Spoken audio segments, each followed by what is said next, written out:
უნდა გაგაცნოთ სათამაშო, რომელიც ამ ასაკში არ დავკონკრეტდები რა საკში, მაგრამ თინეიჯერი აღარ ვარ, ვიყიდე. ანუ ამერიკაში ჩამოვედი პირველი ეს სათამაშო ვიყიდე. მთელი ჩემი ბავშვობა ბრაცის სათამაშო არ ვიცი იცით თუ არა. ბარბი ბავშვობაში ალბათ ყველას გქონდა, ან რა ვიცი, ბევრს გქონდა, მაგრამ ბრაცი იყო სათამაშო, რომელიც საქართველოში ჩემ ბავშვობაში არ შევებოდა. ან თუ შევებოდა, იყო ძალიან ძვირი, მაგრამ ძირითადად არ შევებოდა და ძირითადად ან ამერიკიდან, ან დიდი ბრიტანეთიდან, ან რაღაცა ესეთი პრუწო ქვეყნებიდან ჩამოქონდათ ხოლმე. და მახსოვს, რომ მოკლედ მეგობარს ჰქონდა ეს ბრაცი. პირველად რომ ნახე, ისე მომეწონა, ცუდად გავხდი კინაღამ, ისე მომეწონა და უბრალოდ არც მithოვია სახლში და არც წამომიყენებია ეს თხოვნა, რომ ბრაცის სათამაშო მიყიდათ თქვენ, იმიტომ რომ ჯერ ერთი ვერი შოვნიდნენ და თან ძალიან ძვირი ღირდა და არავე ხა ეგეთ გატოტოცებული ბავშვი არ ვიყავი. ეხლა რომ ჩამოვედი ამერიკაში, ხალხო პირველი ვიყიდე ეს, იმიტომ რომ ბავშვი მე გავახარე, იმიტომ რომ მთელი ცხოვრება ძალიან მინდოდა და თან უყიდულობდი, მაგას ფიქრობდი, რომ აი რა დებილობას ვაკეთებ ახლა თან. მაგრამ თან მეორე მხრივ იმას ფიქრობდი, რომ ანუ აი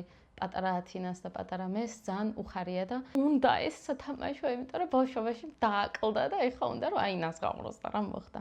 ხო და მოკლედ გაიცანით ჩემი სათამაშო, რომ ბრაცი, რომელიც უბრალოდ მაგიდაზე მიდევს, არ თამაშობამით სიმართლე ითქვას, უბრალოდ მაგიდაზე მიდევს და ძალიან მომწონს და მახარებს და მაბედნიერებს მისი არსებობა ჩემს ცხოვრებაში.